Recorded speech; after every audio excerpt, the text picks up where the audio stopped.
Assalamualaikum warahmatullahi wabarakatuh. Yang terhormat Ibu Arfianti Novita Anwar SIPMM selaku dosen pengampu mata kuliah analisis laporan keuangan.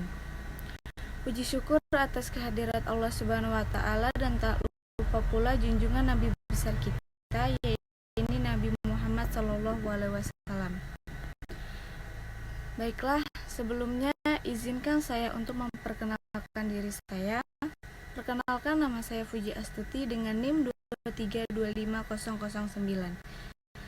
Saya membuat video presentasi ini untuk memenuhi tugas mata kuliah saya, yaitu mata kuliah analisis laporan keuangan. Baiklah, tanpa berlama-lama di sini, saya akan menjelaskan tentang analisis rasio keuangan. Baiklah, di sini saya akan menjelaskan pengertian rasio keuangan. Sebelumnya, pada tahu nggak sih apa itu rasio keuangan? Nah, rasio keuangan adalah alat analisis yang digunakan untuk menilai kondisi keuangan dan kinerja perusahaan. Rasio ini diperoleh dari laporan keuangan seperti neraca, laporan laba rugi, dan arus kas, memungkinkan perusahaan untuk mengidentifikasi kekuatan dan kelemahan finansial. Oke, selanjutnya alasan melakukan analisis rasio. Mengapa sih analisis rasio penting? Yang pertama, menilai kinerja keuangan, yaitu memahami kesehatan keuangan perusahaan. Terus yang kedua, membandingkan dengan kompetitor atau membandingkan kinerja perusahaan dengan perusahaan yang lain di industri yang sama. Ketiga, mengevaluasi tren, melacak kinerja keuangan dari waktu ke waktu. Dan yang keempat, yaitu mendukung keputusan bisnis, yaitu membantu dalam pengambilan keputusan strategi terkait investasi, ekspansi, atau efisiensi operasional. Selanjutnya, bentuk-bentuk rasio keuangan.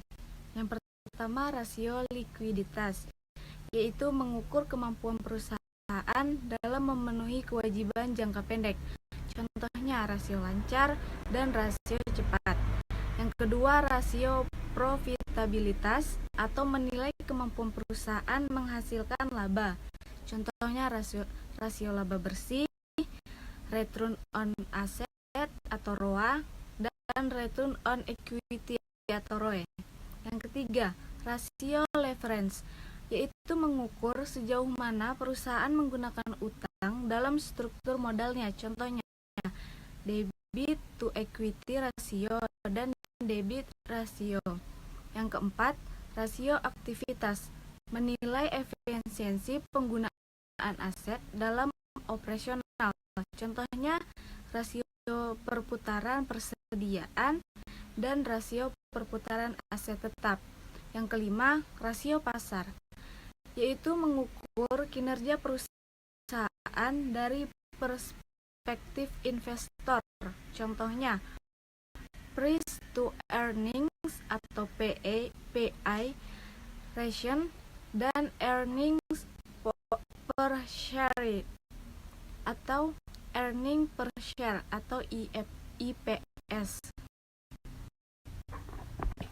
Selanjutnya yaitu keterbatasan rasio keuangan.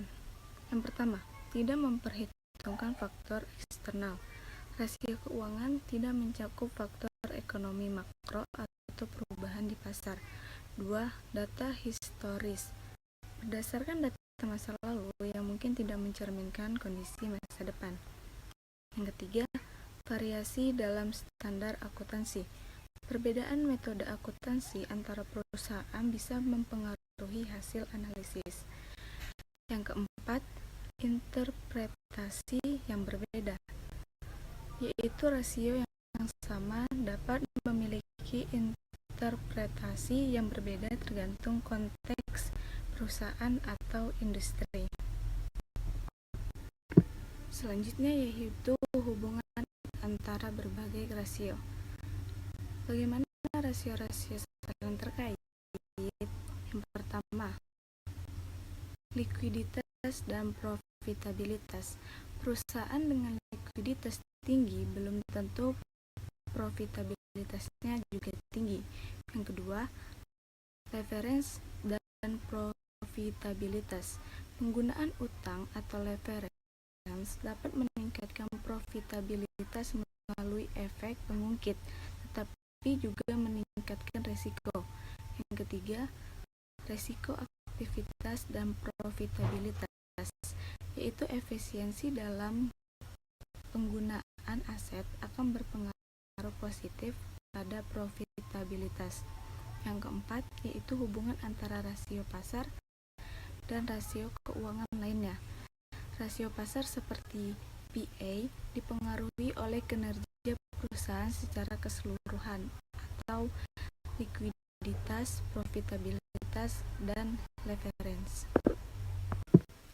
Selanjutnya yaitu kesimpulan. Kesimpulannya adalah analisis rasio keuangan adalah alat penting untuk memahami kondisi keuangan dan kinerja perusahaan, mengidentifikasi kekuatan, kelemahan, dan potensi risiko. Perlu digunakan dengan hati-hati, mengingat keterbatasan dan dalam konteks yang tepat. Sekian presentasi dari saya. Wassalamualaikum warahmatullahi wabarakatuh.